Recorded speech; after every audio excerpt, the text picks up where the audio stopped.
you are gonna see some cool ass shit. Yeah, you don't want two Flavor Flays. Heart transplants, brain surgeries. I've seen it all. Dude, that's fucking dope. Walk up and just get it, whatever it is. Yeah, brother. I'm trying not to laugh, bro, but Josh is fucking killing me. Guess what Navy SEALs do, motherfucker? They communicate and they're on the same fucking page.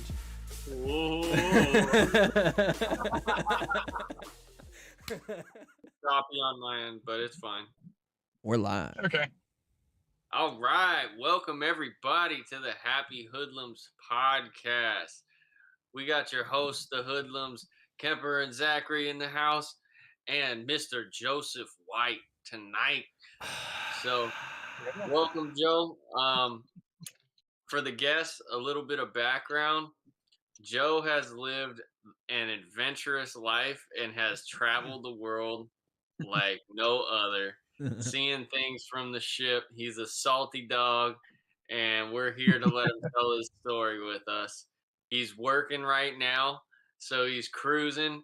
But keep your ears open, and I guarantee you're going to be able to just envision this ride along with him tonight. So thank you, Joe.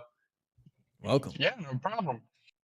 All right. So to start off the story of where it all kind of landed the fish hook was I was living in California at the time with my family, and we needed a cheaper lifestyle because, as we all know, California is a crazy expensive place to live. Housing market there is insane. So we decided we were going to go with my stepdad's dream. He wanted to live on a boat his entire life. So when April Fools, he actually bought a boat, and our family moved to a 38-foot Tongwa trawler. It's a neat little boat, nice housing, and started off the career there. We were eager to go ahead and start our footing in driving the boat, and we really didn't have any knowledge on that, but we found out that there was a class on teaching how to do it. And so my stepdad and I, we both went to this class, and we started every week and learning how to actually navigate via maps and navigation systems, and how to actually properly read out what the buoy markers do and all that sorts of stuff. And I took a major liking to it. And at the time, I was actually about 16, 17. And the Coast Guard instructors who were actually running the class, when I went and took my test, they said I was the youngest member they had in their class that actually passed the test almost with flying colors. I had 3 missed on it. And it was quite insane kind of thinking about that. Like, oh my. All these 40, 50-year-olds who were just getting their life going in boats, and they were having their interests. And here I am just kind of taking this for the first time, feeling like, yeah, this is going to be kind of cool. So after that day, once I took that test and was like, I'm really interested in this, I went and started looking for programs that would actually teach maritime stuff. And we found a few, but none of them were cheap. Obviously, there's Cal Maritime, and there's a whole bunch of other programs with shipping companies, like with IBU, SIU, and I was like, none of them are really the easy route. Most of them you would have to go in and you'd be working for years for them, and you'd be paying thousands of dollars out of pocket until we finally landed on a lovely little place called Job Corps. After Job we Corps? found out about Job Corps. Yeah, Job Corps. So Okay. Job Corps is a government-funded trades program, which is like, whoa, really cool. And I ended up signing up with them and qualified and got a scholarship through them. And they said, all right, well, here's your start date. We're going to ship you out to Astoria, Oregon, and you're going to train for 2 years. And that's when my maritime career really kicked off. That's sick, dude.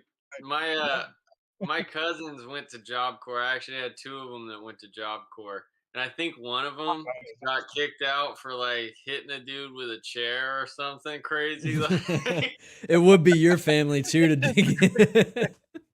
Oh, it's a crazy place. I actually ended up getting my nephews into Job Corps. One of my nephews is right now in Salt Lake City. He's doing the diesel program and is getting his commercial driver's license. So Right it's on. a hey, pretty good world, and yeah. it's an awesome thing for people that aren't lunatics.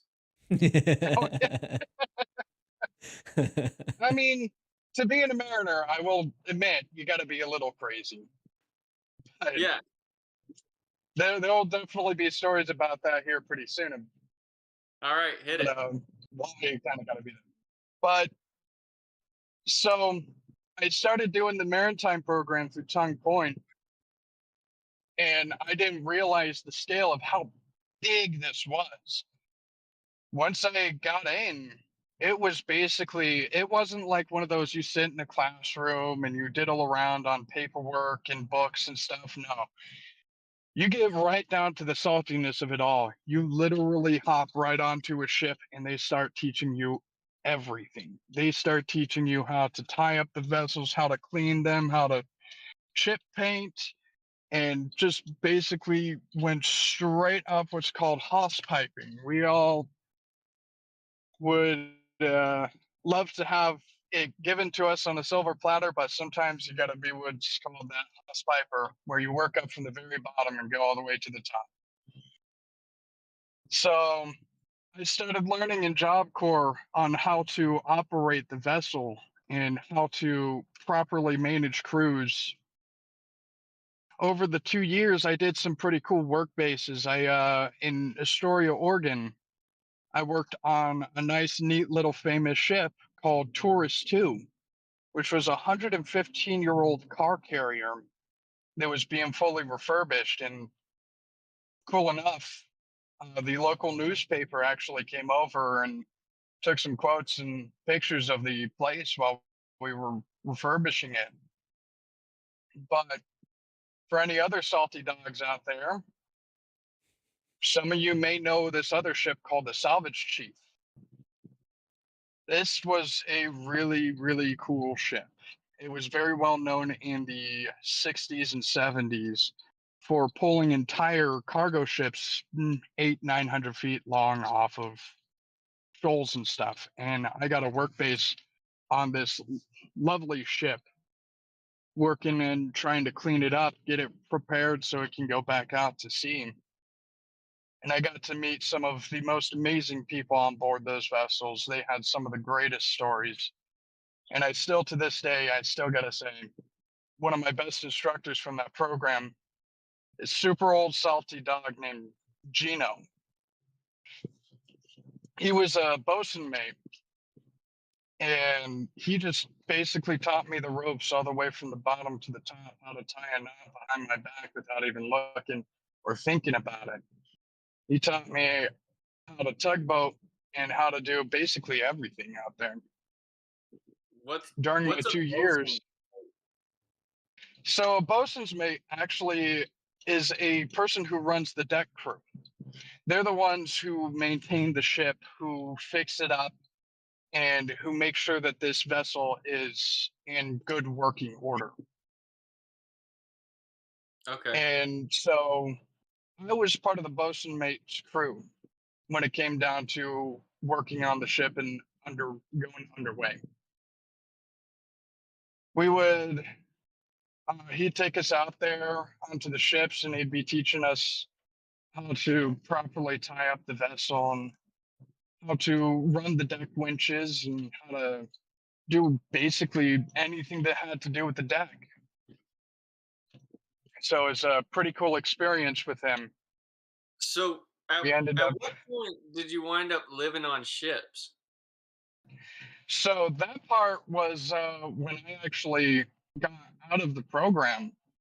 That was Okay, about don't let me three skip years you out. ahead. Yeah, no worries. All good. But so while we were doing all this training, we were also living close to the ships. And sometimes, on special circumstances, we would actually work and live on the ships. At that point in time, when I was doing my training, I got to do a really fun thing called being a helmsman. I got to drive a 180-foot ship over the Columbia Bar in 22 miles outside of the coast in 22-foot swells. That Whoa. was something pretty crazy starting out. And that was training to me. That's what we basically did. Here, I can actually probably turn on a light, make this a little bit better while I'm doing this property. Nice. But Dude, that's crazy. Like, I'm trying to wrap yeah, my head around a 20-foot wave coming at me. it is something different. And later on, I got something to tell you that will probably make your head spin when it comes down to just thinking about it. But while we were out there, it's quite funny. I got to do also galleyman. I got to work in this little 110-foot square space, just trying to go ahead and cook while in those waves. And that is something just way different and more difficult because we had a deep vat fryer on board as well. Oh, I remember chasing pots and pans around in the galley, just trying to go ahead and keep everything on the table from spilling on the floor. And that even came with people trying to eat food. They'd be sitting down, and part of living on the ship was we always had these little lips on the end of the table so that our stuff wouldn't fling off onto the deck and just spill everywhere. So we'd have people sitting down eating at the galley in these waves, chasing their plates around with their fork and knife, trying to get some food in them while it's just going all crazy. But Dang. So there's no way to secure that, huh? no, there was no way to really do that, especially with this ship being from the 1940s. It was still all old iron hull, and it was kind of a difficult ship to work around just because of its age. A lot of stuff was still really incredibly old on it, and just it was still a really cool experience because we were also the ones who were maintaining and keeping it running. But that was one of our ships. That ship was actually named the USS Ironwood, and there's actually some cool, neat history behind it. Apparently, in World War II, it picked up a secret two-person German submarine in Alaska. oh shit. So, Whoa. if you need to, later on, I can get you guys some pictures. That would That'd be be sick. sweet. That'd be cool. But yeah, but along with that vessel, we had another one, which was a big tugboat, about an 80-foot tugboat. And that thing was pretty cool. We named her the Iuka. How far do And you take a tugboat boat out? so it's kind of interesting. These 85-foot tugboats, they'd sometimes go across the ocean. What? And the bulwarking was about 6 feet above the water line. So right where the water sat, the top of the deck would be about 3 to 4 feet above the water. And these things would go over the ocean. They'd be towing ships and barges and all manners of stuff. And I got to do a little bit of this stuff on the tugboat. And it was pretty crazy. It was really tough work.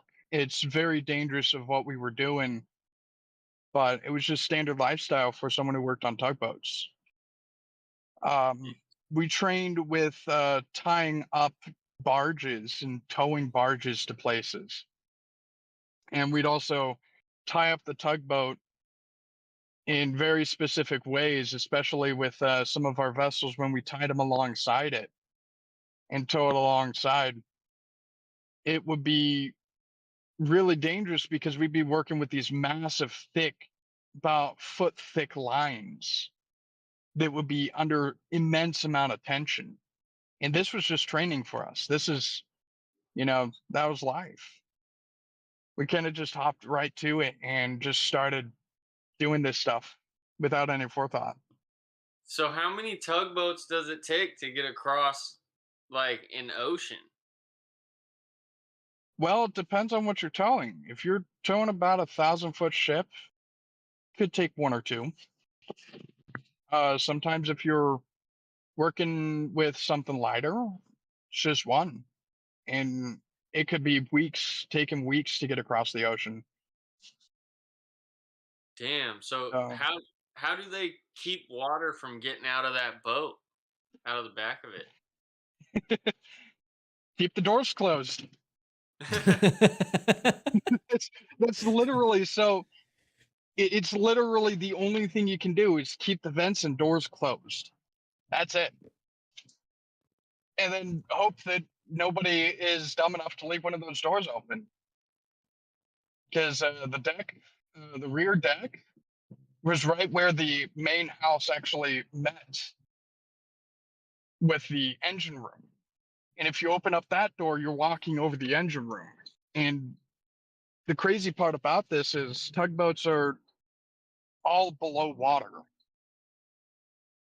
One of the things that they taught us is that the tugboats actually tow with inertia. And part of that inertia portion to it is having a really big propeller and a lot of boat below water. So where there was about 20 or 30 feet of boat above water, below water was about 30 to 40 feet of boat. Damn. So Whoa. you would go inside this thing and you'd be on the top deck and you're like, this is really tiny. As soon as you go down below into the crew quarters, you would have so much space. I remember my first time going down into that boat's hull, and I was just amazed of how much room there was on one of those things. They had crew for about 15 people on an 85-foot boat. Damn. Damn. So they're pretty crazy. But we ended up doing some barge towing and towing some ships around. We actually ended up having our main ship, the 180-foot buoy tender, which is the Ironwood. She broke down, and we had to go and do a rescue mission because her engine just died, wouldn't start up, and we were all fired up and ready to go and hopped on the tugboat, went out to the Columbia bar, tossed a few lines, and picked up the ship and towed it back to port. Nice. So on one of those occasions, we were doing it during really heavy weather. And as part of the maritime, you work in all manners of conditions. I remember being out there near the Columbia bar when we were setting up the tow lines.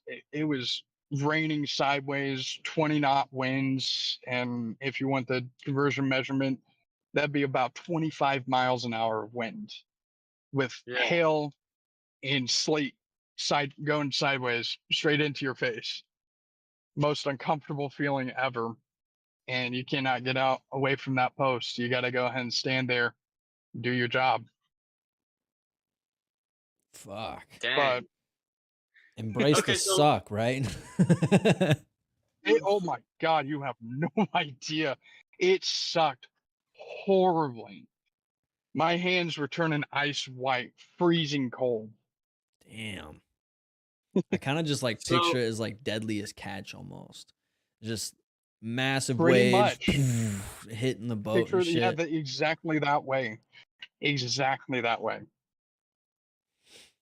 Dang, dude. That's But- wild. So, what got you out of, school and tugboat stuff? So I finally finished the program.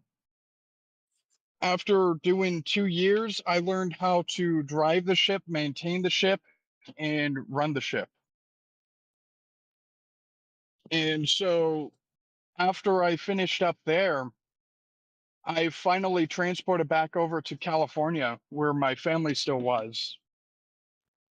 And I ended up first starting out on ferries. I ended up landing a job with Inland Boatmen's Union, which is IBU. And I started my career off with running their 100-foot high powered ferries, most of them turbopropped.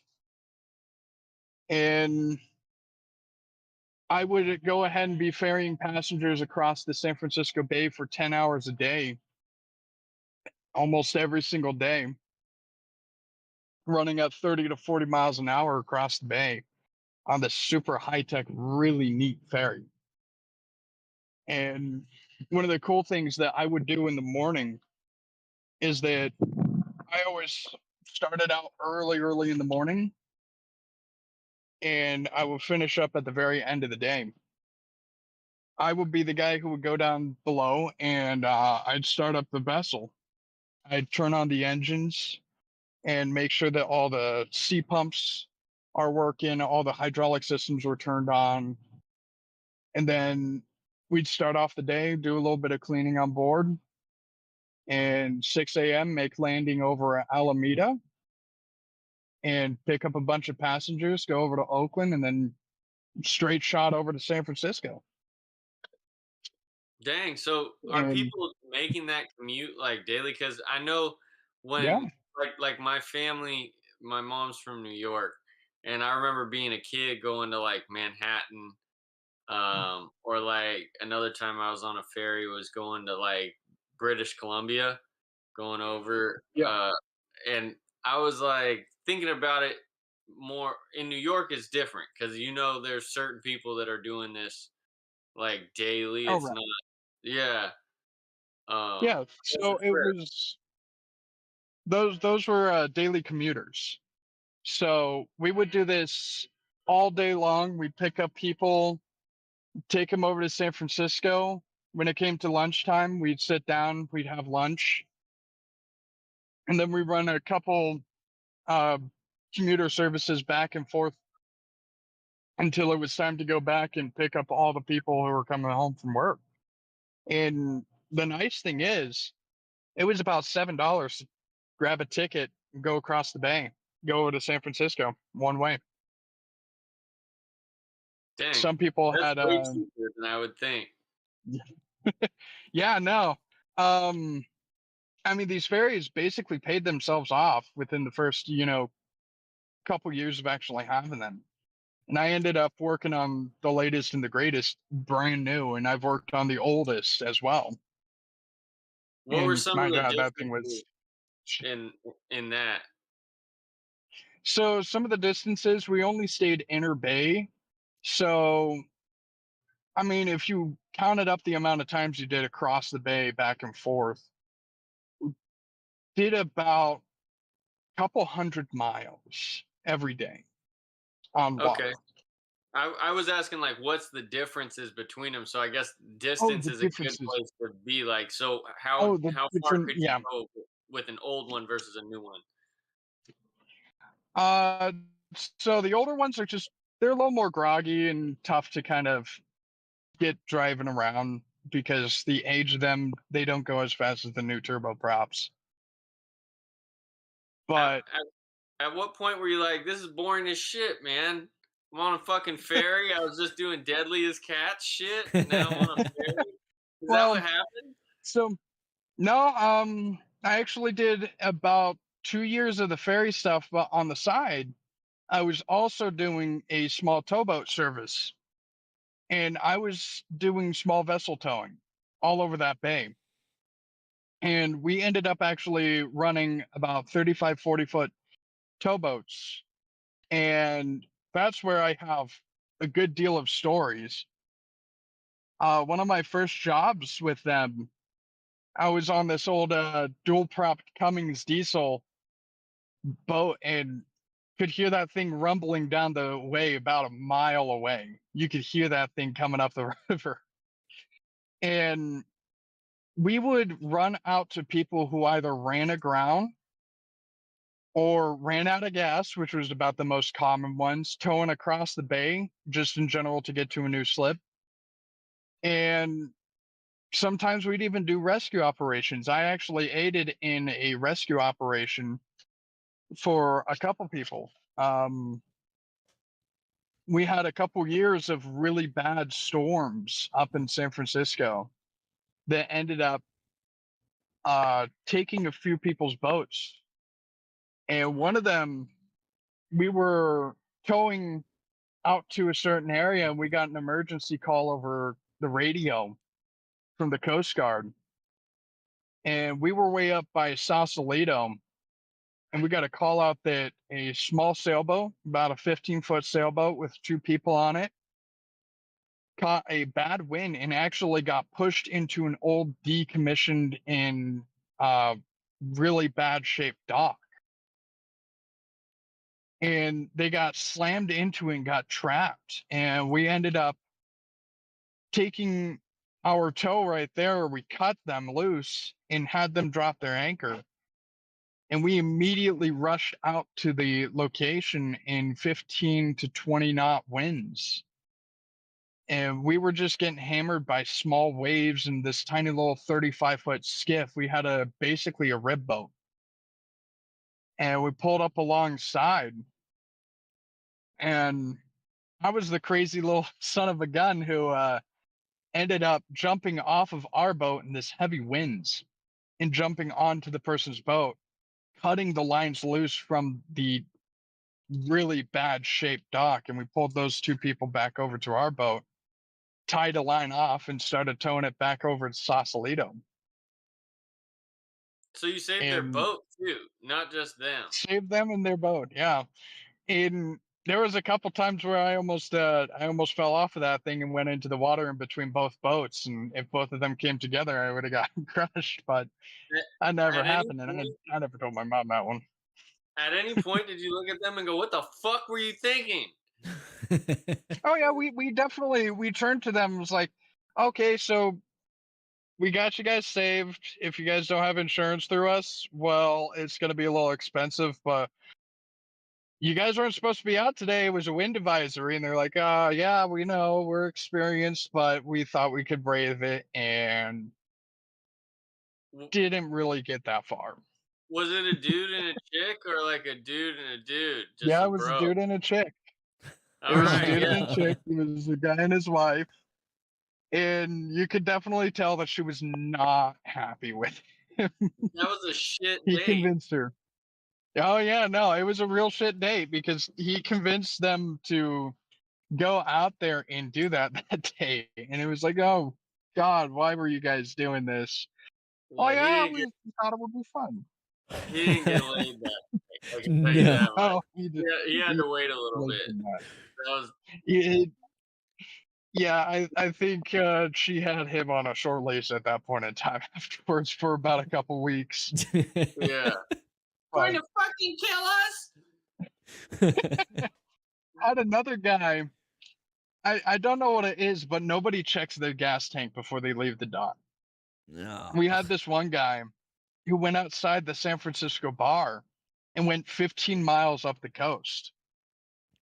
And me and the captain, we got a call in, and they were saying, "Oh, hey, yeah, we have no gas and we're stranded and floating into rocks. We need you guys here as fast as possible."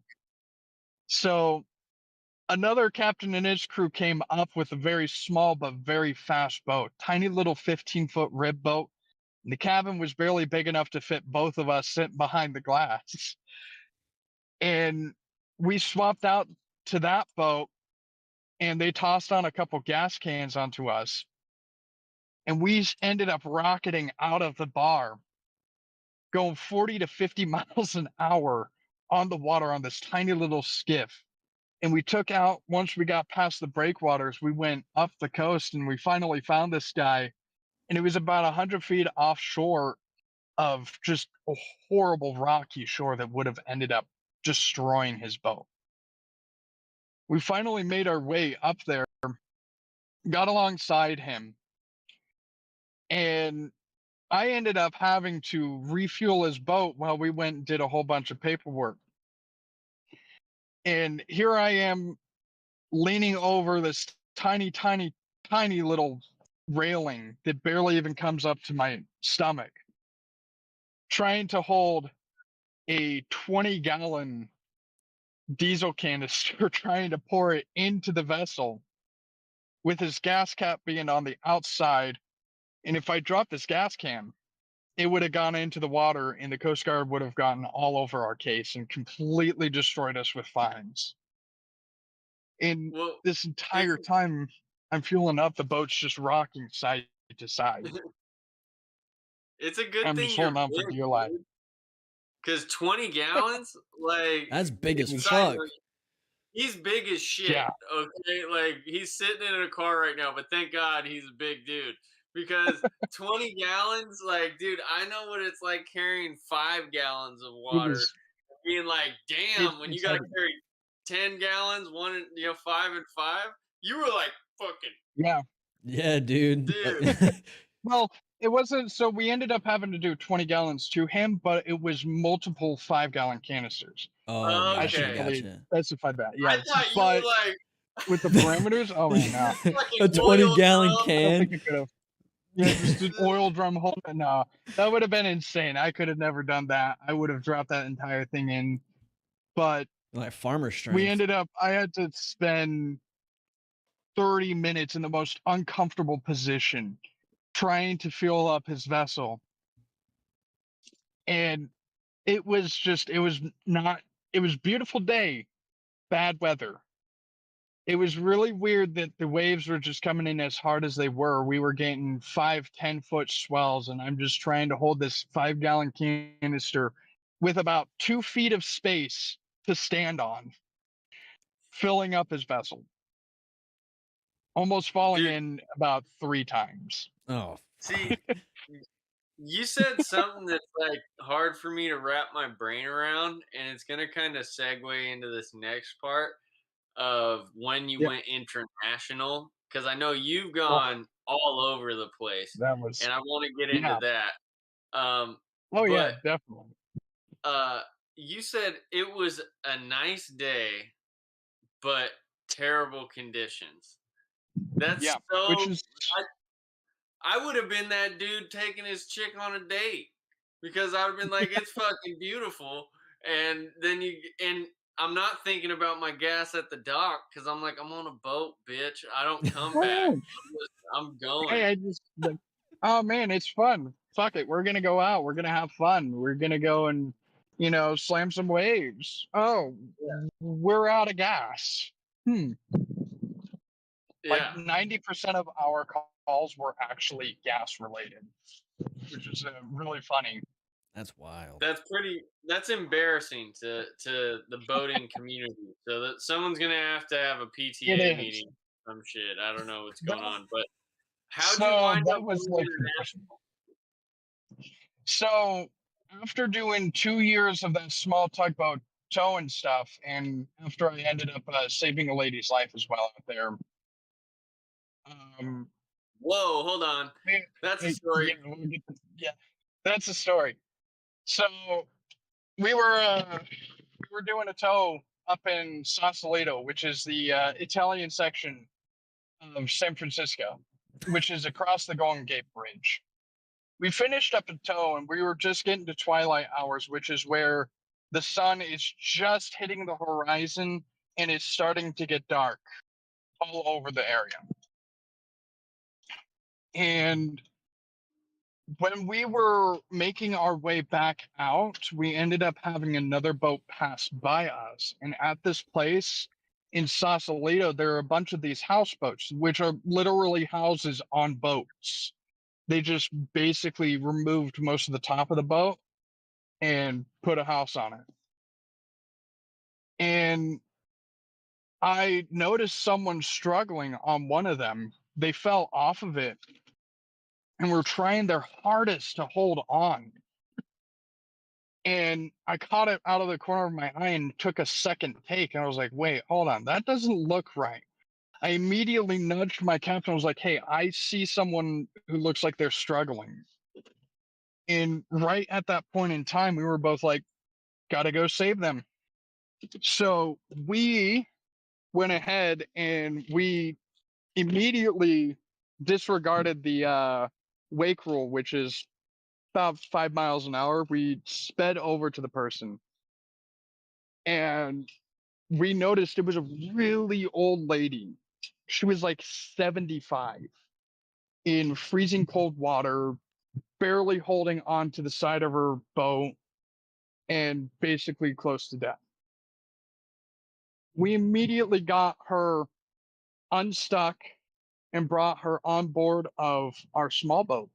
And we tossed one of our foul weather jackets onto her. And I started trying to keep her awake. She was unable to speak, unable to say or do anything. She was shaking, and she was probably in that water for about 15 minutes. Fuck. And so This is we like not immediately notified this the unsexy Baywatch, bro. this. Yeah, this is the unsexy Baywatch with the heavy set dudes on small boats. Yeah, have you seen dudes Basically, on boats rescuing old ladies? yeah. My captain and I, we were about the same size, so the unsexy, slow motion kind of fat jiggling in the wind kind of look. And that's basically all of the maritime. But we finally called up the Coast Guard and we called up EMS and told them what our closest dock was. And we just went ahead and immediately took them over to them. And we were like, hey, just pick this person up. They were probably in the water for about 15 minutes. They're hypothermic conditions. And after they got her loaded up onto the gurney and put her into the ambulance, I had the firefighters who came with them come over to me and said, if you didn't see them within 3 more minutes, she would have been dead. She would have drowned and that would have been it. And just kind of at that moment in time, it was the first time I ever saved someone's life. And I just kind of broke down at that point in time. It was just such an immense, like, oh my God, I was minutes away from someone's life either continuing or ending. Yeah. And later on, my captain and we ended up getting an award for saving the person's life. We got recognized, I believe, on about the 5th page of the paper. And we ended up being utilized for the future of that company's training program. Saying, keep your eyes open and watch out for anything that seems out of the ordinary and call it out. Dude, so I'm just gonna break the fourth wall real quick and just say, you motherfuckers, let it be known that we had a real hero on this fucking show. He's not a real Comstock, but this motherfucker saving old ladies that are doing stupid shit somehow, falling off docks, freezing themselves.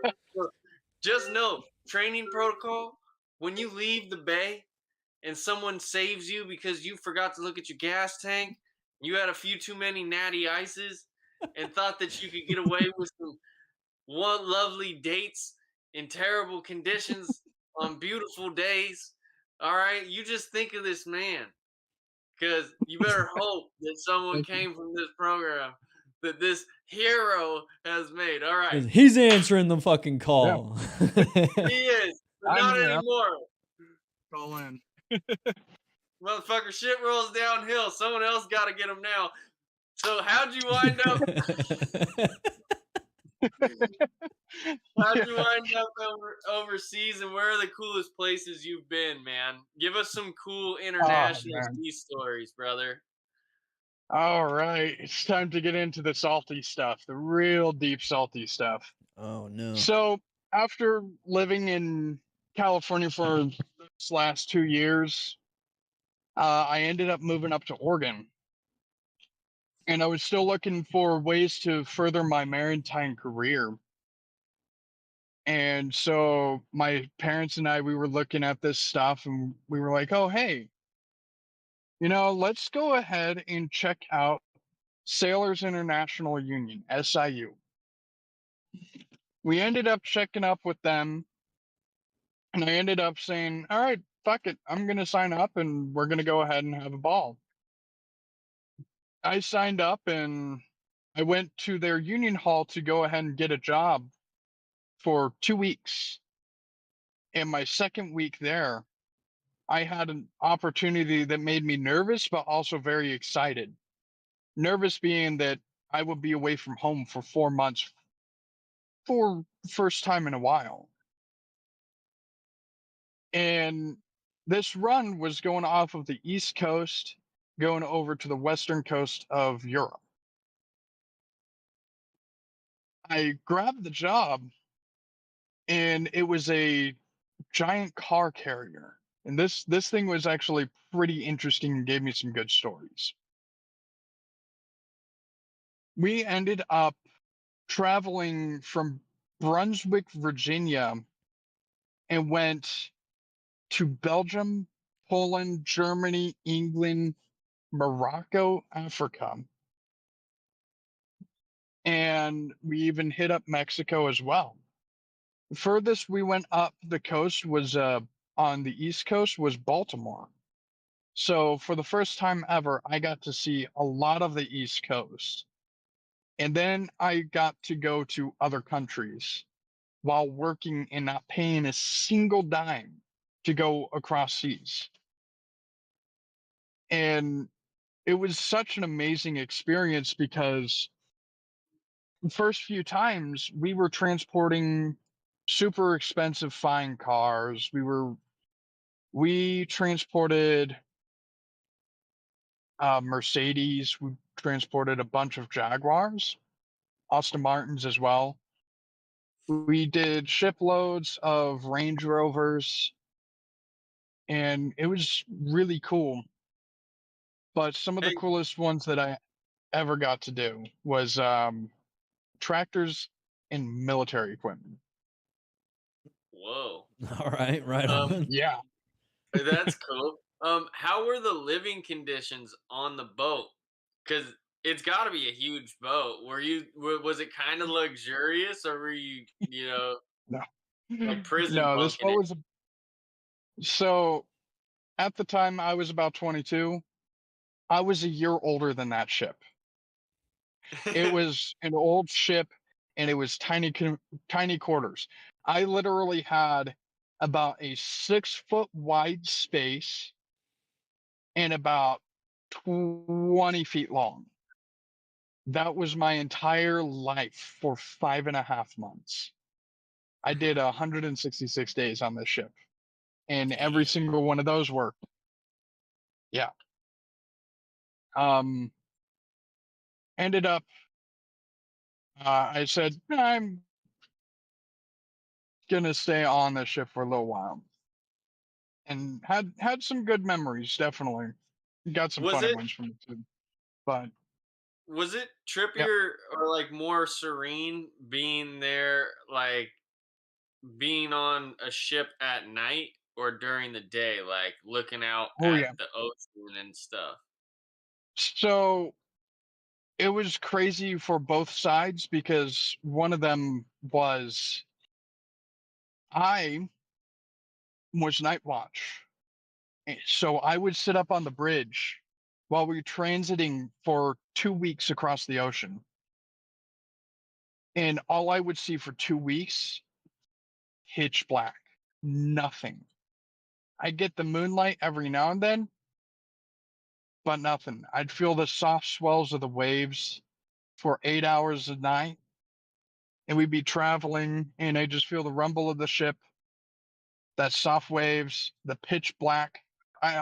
Some nights it got so black I couldn't even see 30 feet in front of the bow. Like as Dude, soon as we got to the nose of the ship, nothing. It looked like traveling into darkness. It was that is so crazy. crazy. I can't And it's that's hard for me to wrap my mind around how fucking insane people were back in the days before we had modern boats, like just true wooden crafts setting out to discover stuff. yeah. Were you able to see incredible stars though?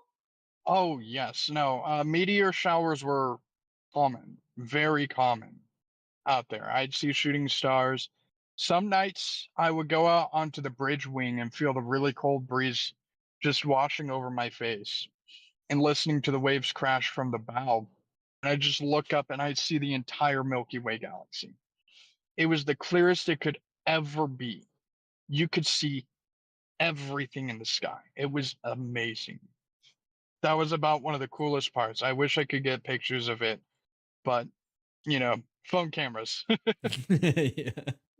But Dude, see, what you just said is like reading a book or something, like a Mark yeah, Twain book. Like that is really such a a thousand leagues under the dreamy sea. thing. It's Yeah. incredible. It's I definitely have respect for the maritime that it is now comparative to what it used to be. Because back then I couldn't imagine traversing those oceans. It would take 2 to 3 months, not 2 weeks, to get across the ocean by wind. Traveling at 5 to 7 knots, we would be doing 22 consistent. And it was just kind of crazy. I had a couple friends who did actually sail those seas on actual sail ships that still run to this day. But it was something else, just kind of realizing what is the most nowhere that you have been. And mine was the middle of the ocean. In any direction that I traveled for thousands of miles was nothing but water. No solid land, no birds, no fish, no other vessels, no other people. It was you, 680 feet of ship, and 22 other souls on board. And that is it. That was my world for 2 weeks, for 5.5 months. And being So, out there, sometimes you see crazy things too. like what? Did you see any UFOs and shit? Well, unexplicable lights. So a lot of mariners have a bunch of see like a lot of people call us crazy for the things that we say that we see and stuff, which I have seen a few things. One of them being the green light at the end of a sunset. And what it signifies, I believe they say it was a return of a soul coming back from the underworld. But I think I saw it once. I don't know if it's true. But it was pretty crazy stuff that you could actually see. You never saw any UFOs, but Yo, saw but some you had unexplainable real lights. we brought real life Captain Jack Sparrow in this bitch. Okay? I knew I knew there was something special about you, but I didn't know you were that majestic. Oh man.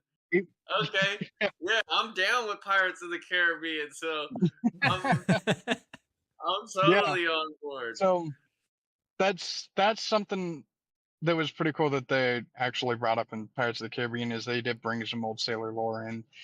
So every I 2 weeks, though, you would don't wind remember up where at that a came new from. spot.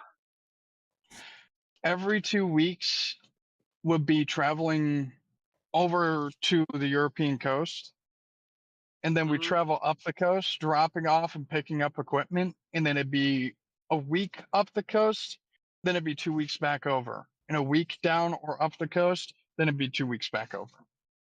And it was just that, all back and forth, back and forth, back and forth. But we had a pretty cool time once when we actually ended up going to Bremerhaven, Germany.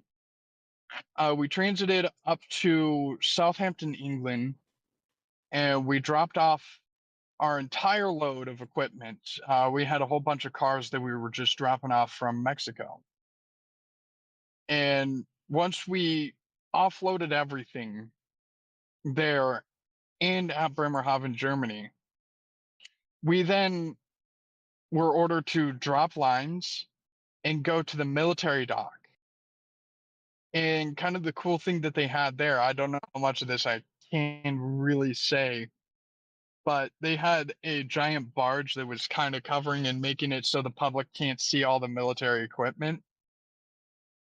And we picked up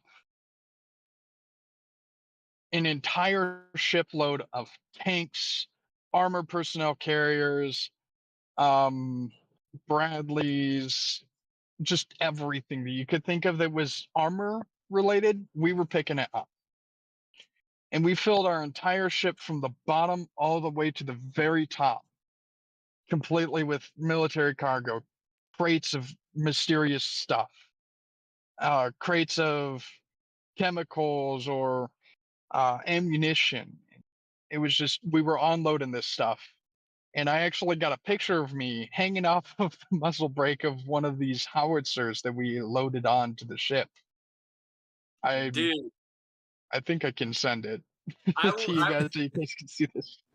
I would definitely be that guy trying to like, bro, get a picture of me. I gotta just see what the inside of a tank looks like. I just gotta, I, yeah, that's the thing. They left them unlocked and open, so yeah. kind of hard not to want to look into one of those. Oh It'll take yeah, 2 seconds. I 2 seconds, bro. 2 seconds. Yeah, no, just take a I picture. didn't take any pictures because I know for sure if I took any pictures, I was getting in trouble. I only Yeah. took pictures of just how much sheer equipment that we had on it, and just a picture of me hanging off of one of the howitzers. So that But might be the definition of happy hoodlum shit right there. Okay, like he's not pretty much. he's not misfiring a howitzer. He just is fucking around with it a No, little bit, you know. they never gave me the ammunition. Anyways, if they did, I think I would have had a little bit of fun. But sometimes I got mad. Yeah, I No, mean, in the but middle of the ocean, what can you hit? Be like, bro, fucking hold my yeah, beer. I mean, the military does it all the time. Why can't I do it? I mean, they gave me the equipment and stuff. So, That shit Right? would have been so much fun. Okay, so oh yeah, no. you said you wound up going like to Africa and then back like That one. around southern Africa to Mexico? Yes. So, not on that trip, but we ended up picking up some form of military equipment. I probably shouldn't disclose anything of what we were carrying, but we picked up some military stuff and we traveled all the way across the ocean and we dropped off a bunch of military stuff in Morocco, Africa. It was like, well, then this is really interesting as to what is going on here, because Yeah. we were laden heavy with a lot of stuff, mainly trucks, old Humvees, a bunch of cargo containers. I think it was just housing appliance, or like what the military considers their housing appliances, like tents and sandbags or the Hescos, and we dropped all of these containers off. It was kind of crazy with some of the containers that we had on our bow. I can't disclose what we had there. They dropped them onto the dock, opened them up, immediately shoved the equipment onto the trucks, and went straight out to their military base. It was really kind of crazy seeing what was going on and just how fast they were working through all of this stuff. I just didn't even have enough time to really sit there and be like, what are we doing? Because we got in at the very end of my shift and it turned over to day shift. And by the time I woke up the next morning to go ahead and get onto my shift, we were already heading back up the coast. So I literally had only the mouth to word or the word of mouth accounts of what happened. Whoa. And I just was like, what? This is the stuff we were carrying? What? Huh. That's cool. That's It's a really cool, machine. but That's awesome. it Dude, was yeah.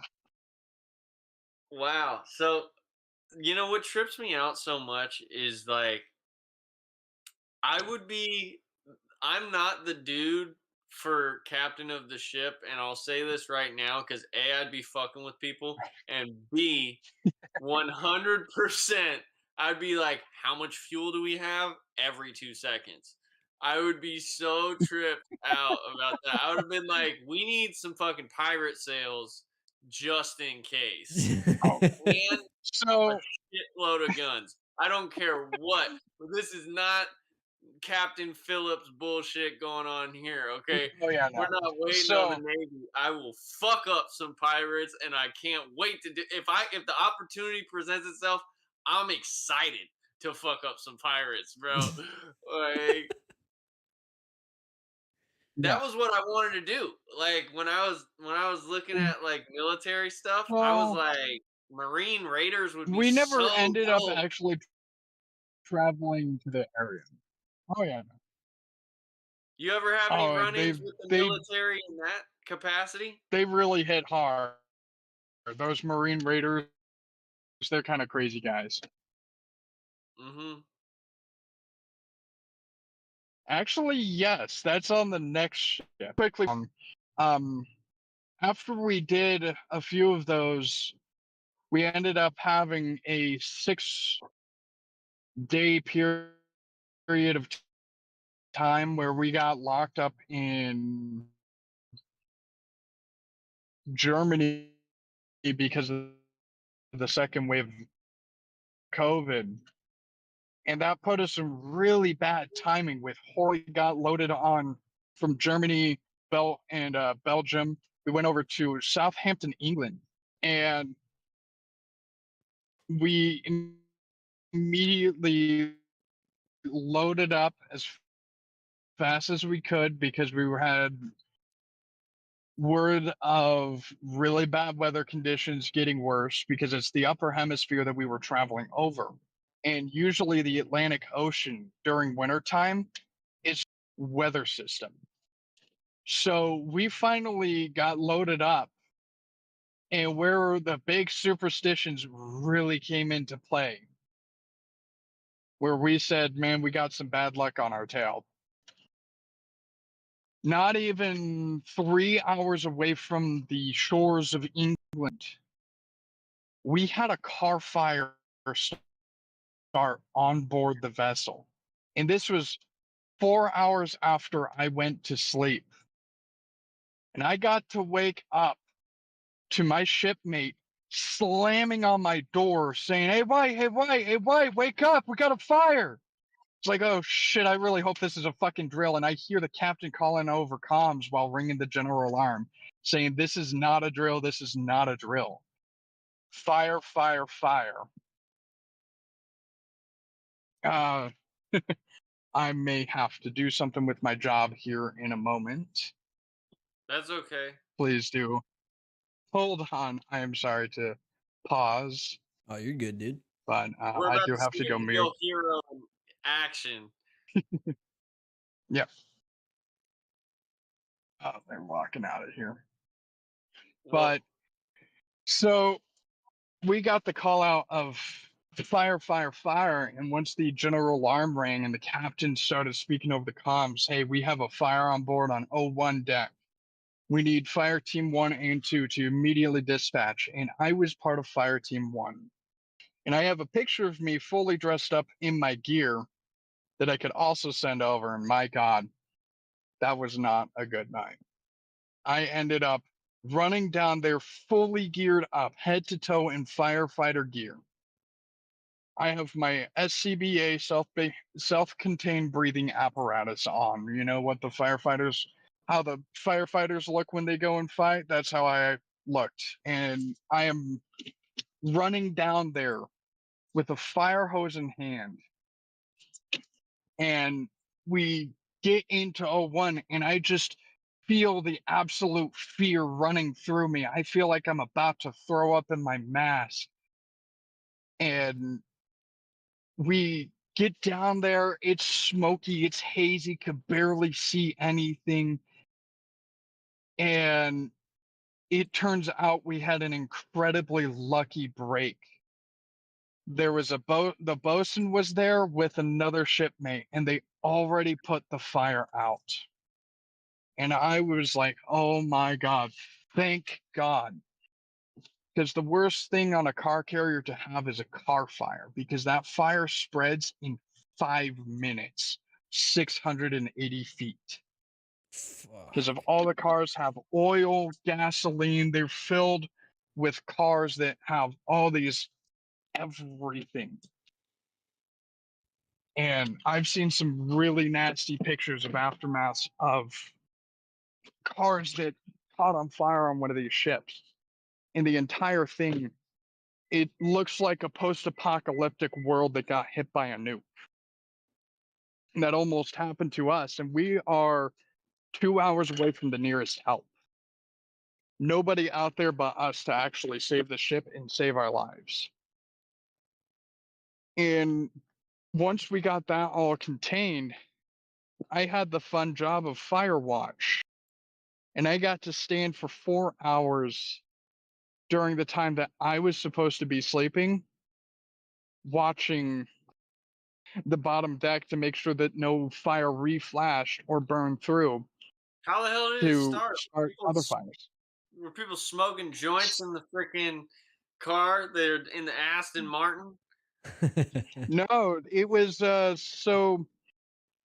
B&Ws actually have 2 batteries, one in the trunk and one in the engine.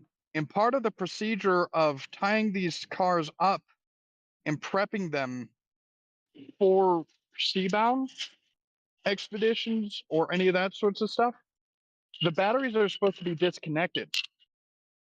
Well, some worker over in Southampton didn't disconnect the battery in the engine bay.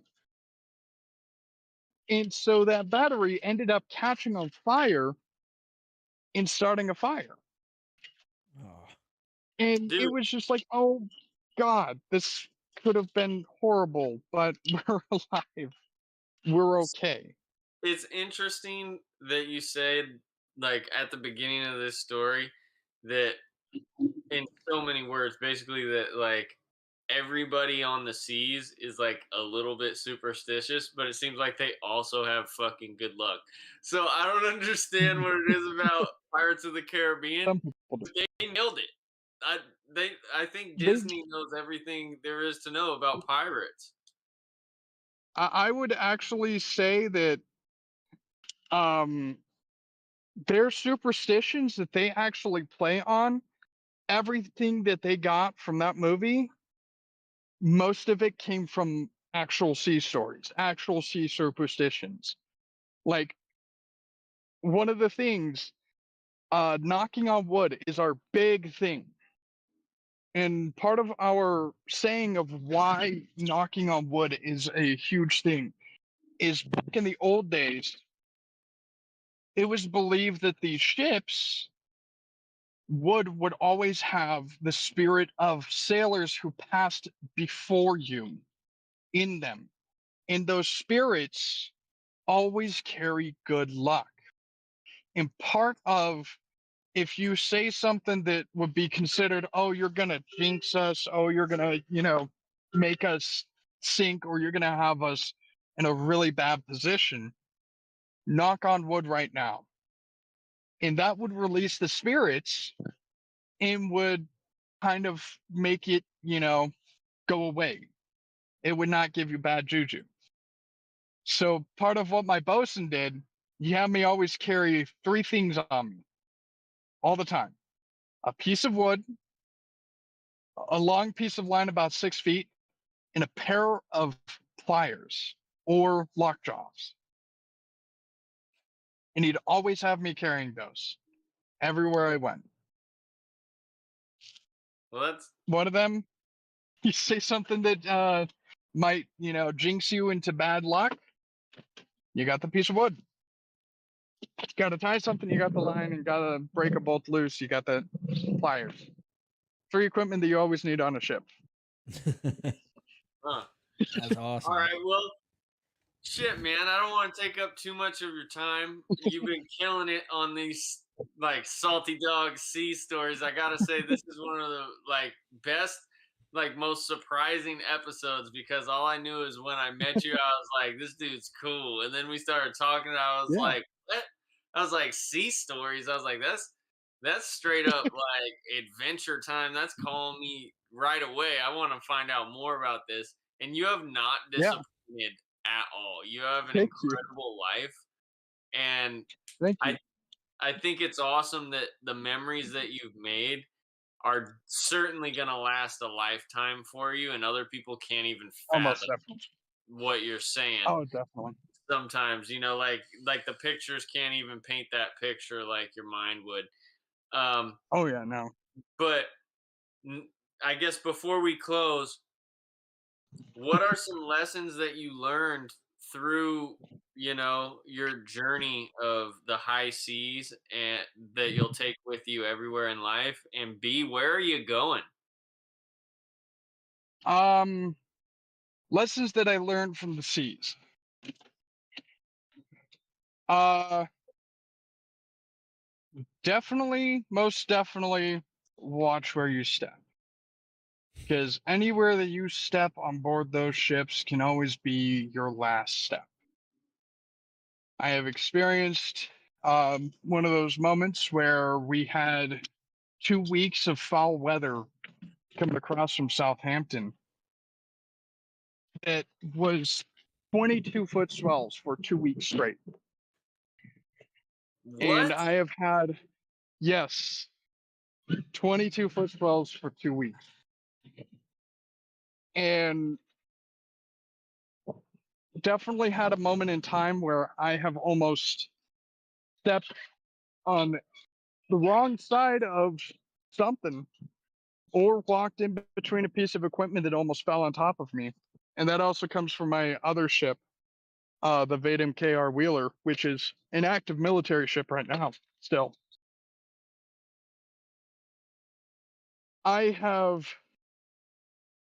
learned that watch where you go on those things. You might fall off, which I almost have, in the middle of the ocean, or you might help you watch where you go in the future. Help you pick your path, if that makes any sense. Yeah, that's awesome. And where's your path heading? Do you got any plans on going back to the seas, or is your life taking you in a different direction going My forward? life at this point in time, I am going forward in a new direction, and I'm actually going to be traveling the United States now on the Union Pacific Railroad. I'm going to be training here starting next month on the 18th. I'm going to be traveling and training with the Union Pacific Railroad. And I don't know if I'm going to go back to the Maritime. I think that part of my life, I did 7 years, 5 years out of training. And it has definitely given me a great lesson of toughening up my skin and making me pretty ready for what there is out there to become. That's freaking But awesome. yeah, I gotta say, dude, I hope you write a book. I think that it's so fucking cool the way that you've chosen to live such an adventurous life. For real. And you are yeah, such a like peaceful, awesome storyteller that I'm thank you. excited. And if you ever want to come back onto this podcast and share Oh your yeah, stories, if you ever got something on your heart or something you want to promote, you are always yeah. welcome. And we thank you so much. And I'm sure You're every welcome. one of our viewers is gonna love this shit. So, you All know, right. Yeah, I definitely still have the Vadim KR Wheeler, which was my second seagoing ship. That one has a lot of stories on it too. So hopefully in the future I'll come back for it. hell yeah. You let us know when you're ready. Go get your Union Pacific on Will and do. we'll talk to you while you're doing your train shit. All right. Yeah. Yeah, that would be awesome. All right, brother. Thank you so much for having me. Of course, Yeah, dude. dude, it Thank was a you. blast. You're welcome. Peace. You are gonna see some cool ass shit. Yeah, you don't want two Flavor Flays. Heart transplants, brain surgeries. I've seen it all. Dude, that's fucking dope. Walk up and just get it, whatever it is. Yeah, brother. I'm trying not to laugh, bro, but Josh is fucking killing me. Well, guess what Navy SEALs do, motherfucker? They communicate and they're on the same fucking page. Whoa.